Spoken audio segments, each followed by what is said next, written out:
Vasani sir chemistry YouTube ચેનલમાં હું દીપક વસાણી આપનું હાર્દિક સ્વાગત કરું છું। સૌથી પહેલા તો મારા વિડીયોને લાઈક અને સબસ્ક્રાઇબ કરી દેજો। આપણે અત્યારે ચેપ્ટર 2 ના સ્વાધ્યાયના પ્રશ્નો સોલ્વ કરી રહ્યા છીએ। છેલ્લે આપણે સ્વાધ્યાયના 2.10 સુધી કમ્પ્લીટ કર્યું હતું।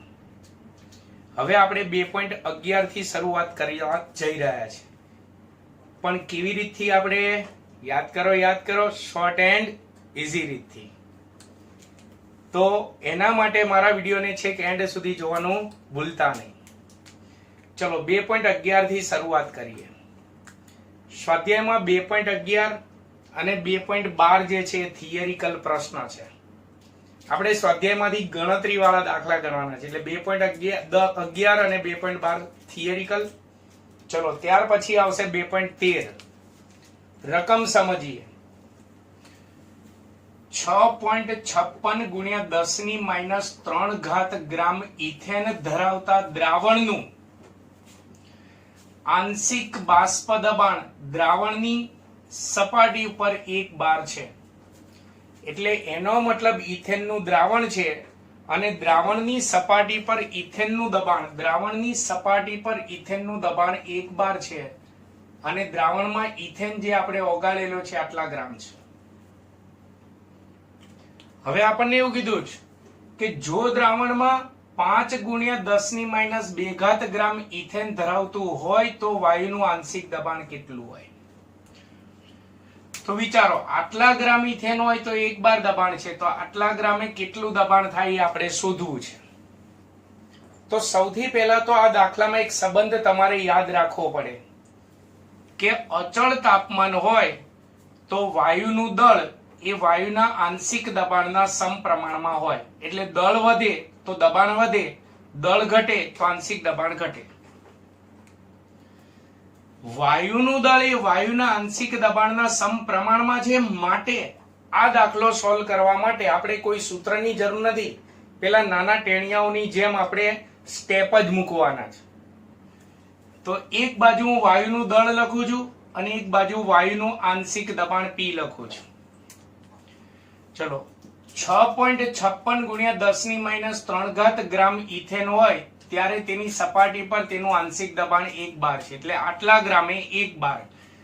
તો માટે આપણે શોધવાનું છે 5 ગુણ્યા 10 ની -2 ઘાત ગ્રામ જેટલો ઇથેન હોય તો ત્યારે સપાટી પર ઇથેનનું દબાણ કેટલા બાર?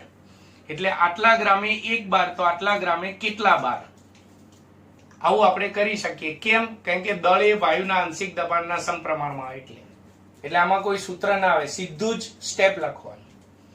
તો હવે તો સિમ્પલ થઈ ગયું કે આટલા ગ્રામે 1 બાર દબાણ, તો આટલા ગ્રામે કેટલા બાર દબાણ? તો માટે દબાણ P બરાબર 5 ગુણ્યા 10 ની -2 ઘાત ગુણ્યા 1 છેદમાં 6.56 ગુણ્યા 10 ની -3 ઘાત। ગુણાકાર ભાગાકાર કરશો તો દબાણ આવશે 7.62 બાર। સિમ્પલ। પણ ખાસ હજી એક વાર કહી દઉં છું કે આટલા દળે આટલા બાર, તો આટલા દળે કેટલા બાર એવું શોધવું આપણે કેમ શોધી શકીએ છીએ? કારણ કે વાયુનું દળ એ વાયુના આંશિક દબાણના સમપ્રમાણમાં છે, એટલે આપણે આવું સ્ટેપ લખી શકીએ, નહીં તો ના લખી શકીએ। એટલે આમાં કોઈ સૂત્ર નથી। ચલો 2.11 થિયરિકલ, 2.12 થિયરિકલ, 2.13 ચલાવી દીધો, 2.14 પાછો થિયરિકલ આવે છે। હવે પાછો 2.15 રકમ સમજીએ।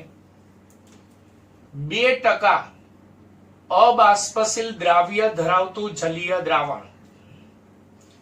પહેલા તો જલીય દ્રાવણ છે એટલે એમાં દ્રાવક તરીકે પાણી છે, પણ દ્રાવ્યનું નામ આપ્યું નથી, એટલે આપણો દ્રાવ્ય કેવો છે? અજ્ઞાત છે। પણ હા, દ્રાવણમાં દ્રાવ્ય 2% છે।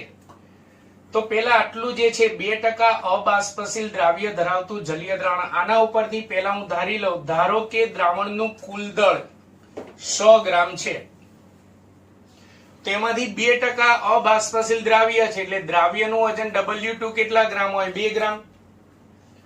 તો 100 માંથી 2 જાય તો દ્રાવક પાણી W1 કેટલા ગ્રામ હોય? 98 ગ્રામ। આપણે દ્રાવ્ય માટે 2 વાળી સંજ્ઞા, દ્રાવક માટે 1 વાળી સંજ્ઞા, એ તો યાદ જ હશે। ક્લિયર બધાને? ચલો આગળ।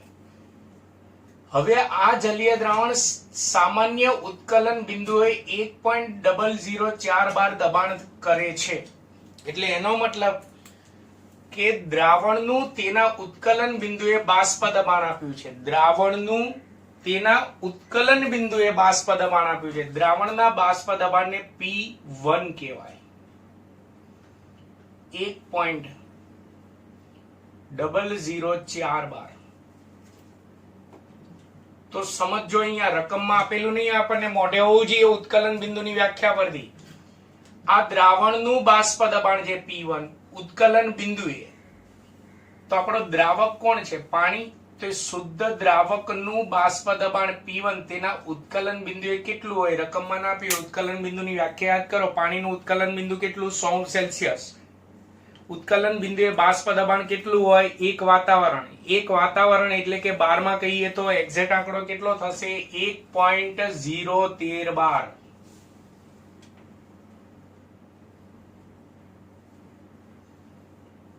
એટલે આ રકમમાં નથી આપ્યું, આપણને મોઢે હોવું જોઈએ. ફરીવાર કહું છું, દ્રાવણનું બાષ્પ દબાણ P1 આપ્યું છે, પણ ઉત્કલન બિંદુએ દ્રાવણનું બાષ્પ દબાણ આપેલું છે.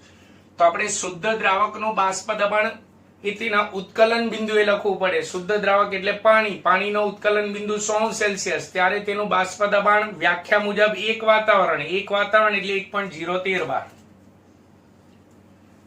તો આપણે દ્રાવ્યનું મોલર દળ ગણો. મોલર દળ, દ્રાવ્યનું મોલર દળ. મોલર દળ એટલે આણ્વીય દળ. દ્રાવ્ય માટે 2 વાળી સંજ્ઞા M2 આપણે શોધવાના છે. અહીંયા દ્રાવક તરીકે પાણી છે, તો પાણીનું મોલર દળને આપણે M1 કહીશું. પાણીનું આણ્વીય દળ કેટલું? આણ્વીય દળ એટલે મોલર દળ 18 ગ્રામ ઇન્ટુ મોલ ઇનવર્સ. તો W1, W2, P1, P01, M2, M1 આ બધું જ આપણે જાણીએ છીએ. તો આપણે રાઉલ્ટના નિયમ મુજબ આપણે M2 શોધી શકીએ. રાઉલ્ટના નિયમ મુજબ ચલો આમાં શુદ્ધ દ્રાવકનું બાષ્પ દબાણ અને દ્રાવણનું બાષ્પ દબાણ જાણતા હોઈએ તો રાઉલ્ટનો નિયમ નંબર 1 આવે. એટલે એનું સૂત્ર પાછું યાદ હોવું જોઈએ. P01 માઇનસ P1 છેદમાં P01 બરાબર W2 ગુણ્યા M1 છેદમાં M2 ગુણ્યા W1. તો મિત્રો હવે તમે જુઓ, P01 જાણીએ છીએ, P1 જાણીએ છીએ, W2 W1 પણ આપણે અહીંયા લખી નાખ્યો છે, M1 જાણીએ છીએ. તો આમાંથી M2 ને સૂત્રનો કરતા બનાવવાનો. આ બધી કિંમત તમારે મૂકીને M2 ને તમારે સૂત્રનો કરતા બનાવવાનો. હવે તો આ દાખલો સહેલો થઈ ગયો. અને છેલ્લે તમે M2 શોધો તો તમારા દાખલાનો જવાબ 41.35 મોલર દળ શોધ્યું છે. એટલે એકમ કયો આવશે? ગ્રામ ઇન્ટુ મોલ ઇનવર્સ. આ જવાબ આવવો જોઈએ. આટલો દાખલો તમારે જાતે ગણવાનો છે. માત્ર સૂત્રમાં કિંમત જ મૂકવાની છે. તો 2.15 પૂરું. તો હવે આના પછી 2.16 લઈશું આપણે. 2.16 ની પહેલા રકમ સમજીએ. હેપ્ટેન અને ઓક્ટેન આદર્શ દ્રાવણ બનાવે છે. એટલે આપણા દ્રાવણમાં બે ઘટકો છે, હેપ્ટેન અને ઓક્ટેન. 373 કેલ્વિન તાપમાને બંને પ્રવાહી ઘટકોના બાષ્પ દબાણ અનુક્રમે 105.2 કિલોપાસ્કલ અને 46.8 કિલોપાસ્કલ છે. એટલે કે બંનેના બાષ્પ દબાણ આપેલા છે. 26 ગ્રામ હેપ્ટેન અને 35 ગ્રામ ઓક્ટેન ધરાવતા મિશ્રણનું બાષ્પ દબાણ કેટલું થશે? એટલે કે બંનેના વજન આપેલા છે. તો મિશ્ર દ્રાવણનું કુલ બાષ્પ દબાણ શોધવાનું. મિશ્ર દ્રાવણનું કુલ બાષ્પ દબાણ એટલે P ટોટલ આપણે શોધવાનું છે.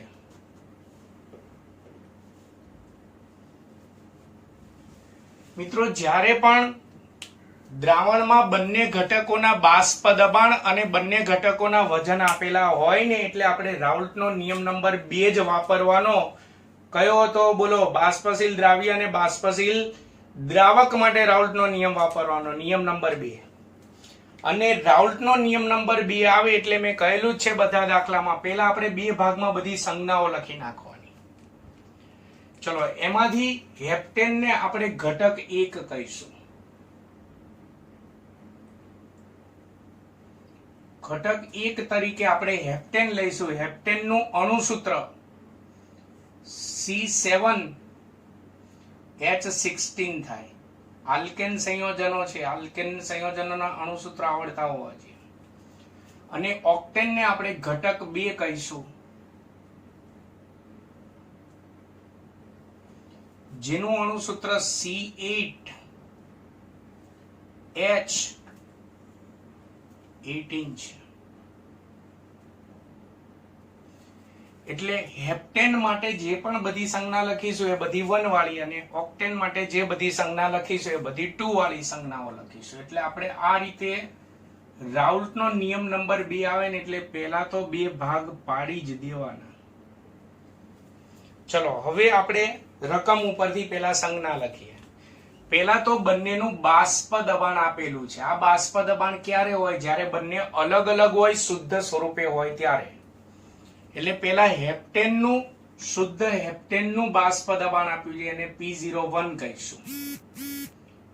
105.2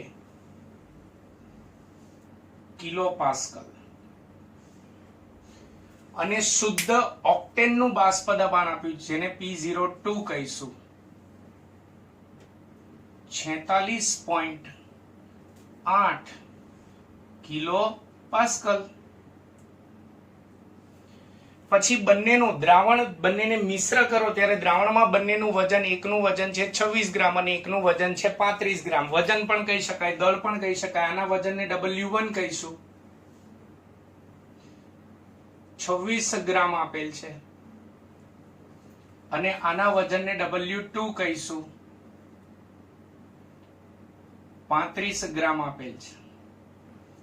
તો આ બંનેને મિશ્ર કરો ત્યારે મિશ્ર દ્રાવણનું કુલ બાષ્પ દબાણ P ટોટલ શોધવાનું છે. તો રાઉલ્ટનો નિયમ નંબર 2 આવે ને ત્યારે પહેલા એટલું યાદ રાખવાનું, બંને ઘટકના આણ્વીય દળ અને મોલ લખી સરવાળો કરી કુલ મોલ પહેલા મેળવી લો, પછી જ આગળ વિચારવાનું. પહેલા બંનેના આણ્વીય દળ લખી નાખીએ. પહેલા ઘટક 1 હેપ્ટેન, એનું આણ્વીય દળ M1 બરાબર, આણ્વીય દળ શોધતા તો આવડે જ છે બધાને, 100 થશે ગ્રામ ઇન્ટુ મોલ ઇનવર્સ. આનું પણ આણ્વીય દળ લખી નાખો. M2 બરાબર ઓક્ટેન નું આણ્વીય દળ શોધશો 114 ગ્રામ ઇન્ટુ મોલ ઇનવર્સ મળશે. આણ્વીય દળ બંનેના લખી નાખવાના. હવે બંનેના મોલ શોધી નાખો. મોલ બરાબર વજન ભાગ્યા આણ્વીય દળ. તો માટે હેપ્ટેન ના મોલ N1 કહીએ તો વજન ભાગ્યા આણ્વીય દળ એટલે 26/100 બરાબર 0.26 મોલ.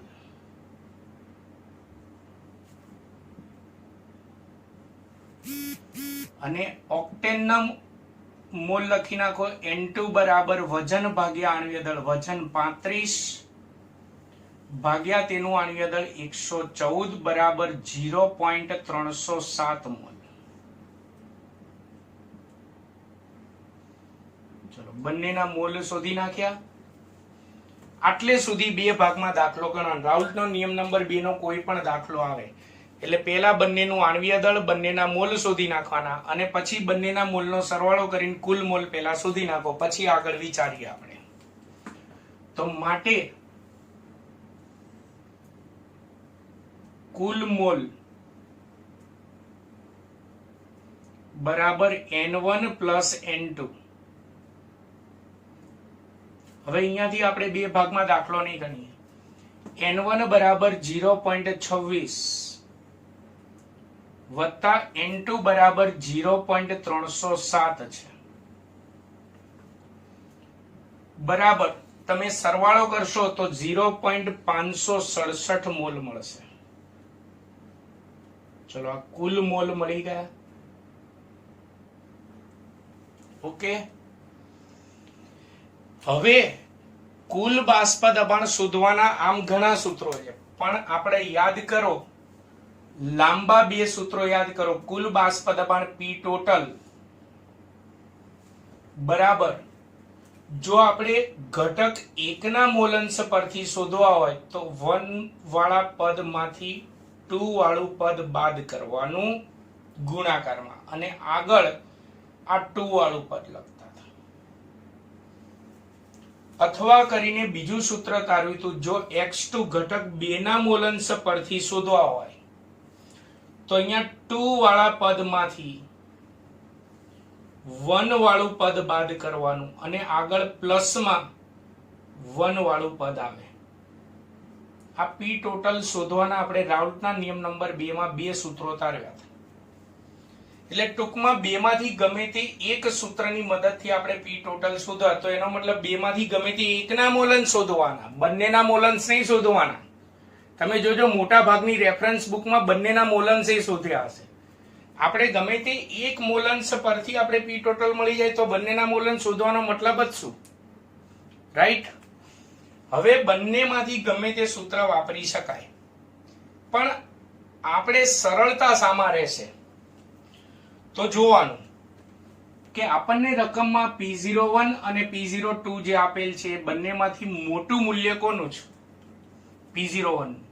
તો મોટામાંથી નાનું બાદ થાય ને એવું સૂત્ર વાપરવાનું. એટલે P01 માઇનસ P02 આવતું એ કયું સૂત્ર છે? આ. એટલે મોટામાંથી નાનું બાદ થાય ને એવું સૂત્ર વાપરવાનું, એટલે આપણે આ સૂત્ર વાપરીશું. ધારો કે આ મૂલ્ય મોટું હોય ને આ નાનું હોય તો P02 માંથી P01 બાદ થતું હોય ને એવું સૂત્ર વાપરવાનું, તો આ સૂત્ર વાપરવાનું.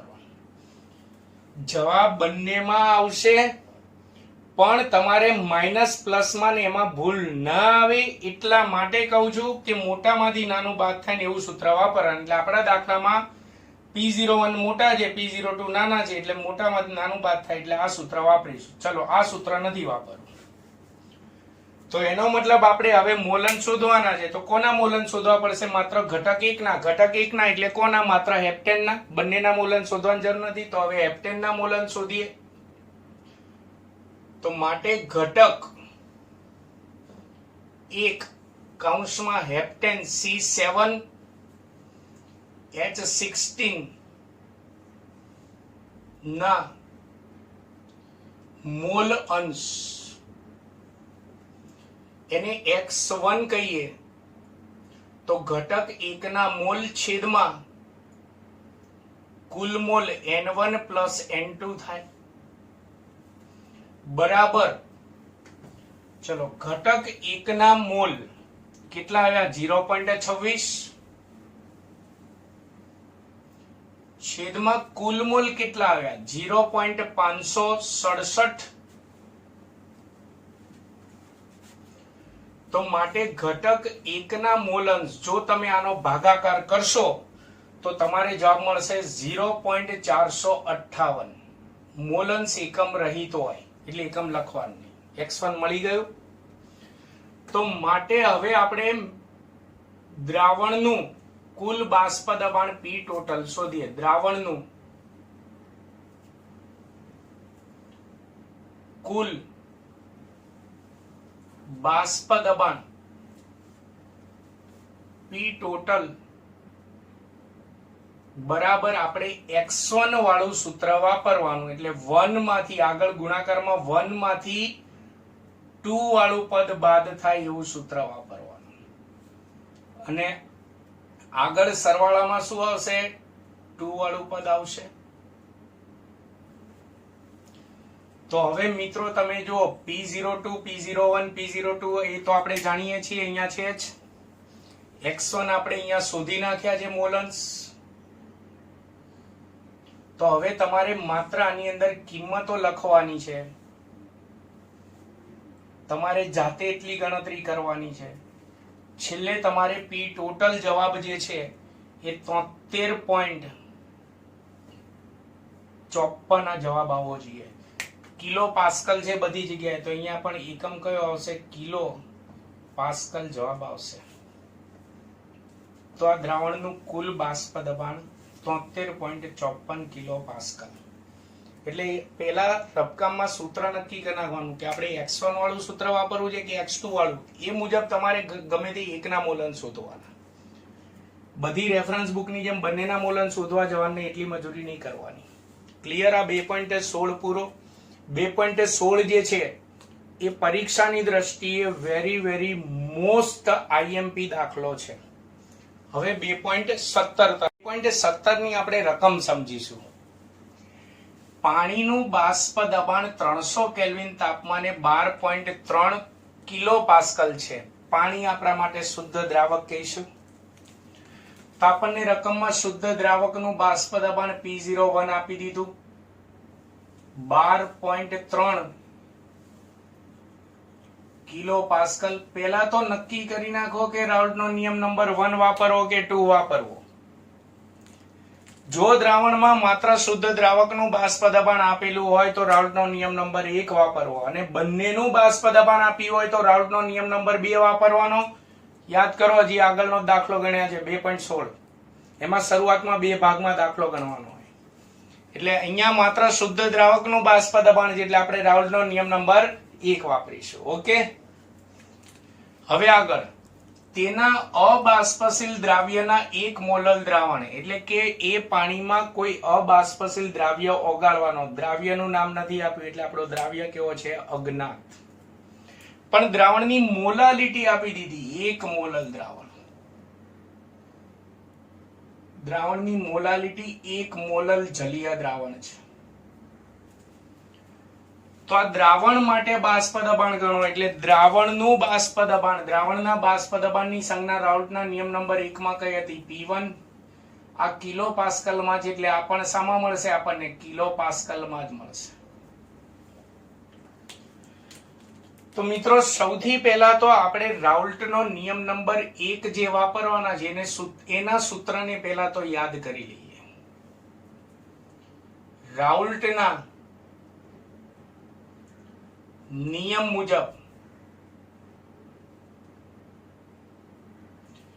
સૂત્ર જે P01 માઇનસ P1 છેદમાં P01 બરાબર, અહીંયા આપણે આખું સૂત્ર નહીં વાપરીએ, W2 ગુણ્યા M1 છેદમાં M2 ગુણ્યા W1, આવું આપણે આખું સૂત્ર નહીં વાપરીએ. યાદ કરો, આપણે રાઉલ્ટનો પહેલો નિયમ શું હતો? દ્રાવણના બાષ્પ દબાણમાં થતો સાપેક્ષ ઘટાડો એ દ્રાવ્યના મોલંશ જેટલો હોય છે. દ્રાવ્યના મોલંશ જેટલો હોય છે. દ્રાવ્યના મોલંશ એટલે દ્રાવ્યના મોલ છેદમાં કુલ મોલ N1 પ્લસ N2. પણ અહીંયા જોજો, હવે P01 માઇનસ P1 છેદમાં P01 બરાબર N2 છેદમાં હું N1 કરી નાખું. મેં હેનરીના નિયમના દાખલા ચલાવ્યા ત્યારે પણ કીધું હતું, હેનરીનો નિયમ, રાઉલ્ટનો નિયમ આ બધા અતિ મંદ દ્રાવણો માટે લાગુ પડે. અતિ મંદ દ્રાવણો જે હોય અહીંયા કારણ કે, કારણ જો તમે આમ કરો તો આ માટે કહેવાય, ઊંધું આમ કરો તો એનો મતલબ કારણ કે કહેવાય. અતિ મંદ દ્રાવણોમાં દ્રાવ્યના મોલ એ દ્રાવકના મોલની સરખામણીમાં ખૂબ જ ઓછા હોય. એટલે આપણે આ સરવાળામાં આ દ્રાવ્યના મોલને અવગણી શકાય, અવગણી નાખ્યા. તો હવે વિચારો, મારે P1 શોધવાનું છે તો P01 આપણને આપેલા છે, તો શોધવું શું પડશે? N1 અને N2 એટલે દ્રાવ્ય અને દ્રાવક બંનેના મોલ શોધવા પડશે. તો એના માટે આ 1 મોલલ જલીય દ્રાવણ છે ને એનું અર્થઘટન કરીએ. 1 મોલલ જલીય દ્રાવણ એટલે કે 1 મોલલ દ્રાવણની વ્યાખ્યા યાદ કરો. 1 કિલોગ્રામ દ્રાવક, 1 કિલોગ્રામ દ્રાવક એટલે કે 1000 ગ્રામ દ્રાવક. દ્રાવક કોણ છે અહીંયા આપણા દાખલામાં? પાણી. 1000 ગ્રામ દ્રાવકમાં 1 મોલ દ્રાવ્ય પદાર્થ ઓગાળી. અહીંયા દ્રાવ્યનું નામ અજ્ઞાત છે, દ્રાવ્ય એટલે દ્રાવ્યનું નામ આપેલ નથી, દ્રાવ્ય એવું કરી નાખો છો. 1000 ગ્રામ પાણીમાં 1 મોલ દ્રાવ્ય ઓગાળ્યો હોય તો જ 1 મોલલ દ્રાવણ બન્યું હોય. 1000 ગ્રામ પાણીમાં 2 મોલ ઓગાળો તો 2 મોલલ. 1000 ગ્રામ પાણીમાં 3 મોલ ઓગાળો તો 3 મોલલ. તો અહીંયા તમને દ્રાવ્યના મોલ N2 મળી ગયા. ચલો N2 મળી ગયા. હવે શોધવાનું શું આવે? N1. તો અહીંયા દ્રાવકનું વજન W1 આપણે જાણીએ, દ્રાવક પાણી. તો પાણીના મોલ શોધી નાખો. તો માટે દ્રાવક પાણીના મોલ, દ્રાવક માટે 1 વાળી સંજ્ઞા હોય એના મોલને આપણે N1 કહીએ. તો વજન ભાગ્યા આણ્વીય દળ, એનું વજન આપણા દ્રાવણમાં કેટલું લીધું છે? 1000 ગ્રામ ભાગ્યા તેનું આણ્વીય દળ 18, ભાગાકાર કરો એટલે 55.55 મોલ જવાબ આવે.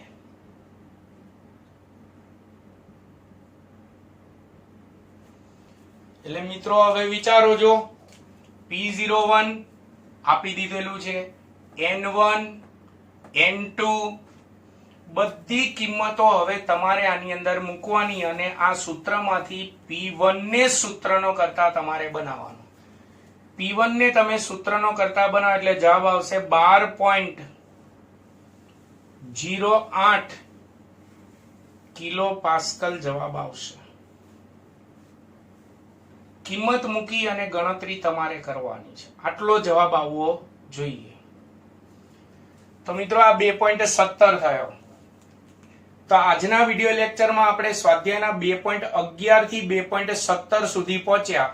આવતા વિડિયો લેક્ચરમાં 2.18 થી આપણે જોઈશું. પણ ધ્યાન રાખજો, થિયરિકલ પ્રશ્નો જે છે આપણે થિયરીમાં ભણી ગયા છે એટલે આપણે માત્ર ગણતરી વાળા દાખલા જ સોલ્વ કરાવી રહ્યા સ્વાધ્યાયમાંથી. મિત્રો મારો વિડિયો કેવો લાગ્યો તેના વિશે તમે જરૂરથી કમેન્ટ કરી શકો છો. બીજું કે મારો વિડિયો આડો મોબાઈલ રાખીને તમે જોશો તો જમણી બાજુના ખૂણા પર સબસ્ક્રાઇબ નું બટન આપેલું હશે, તો ત્યાંથી ડાયરેક્ટ પણ તમે મારા વિડિયોને સબસ્ક્રાઇબ કરી શકો છો. એટલે મારા વિડિયોને લાઈક અને સબસ્ક્રાઇબ કરવાનું પણ ભૂલતા નહીં. નમસ્કાર.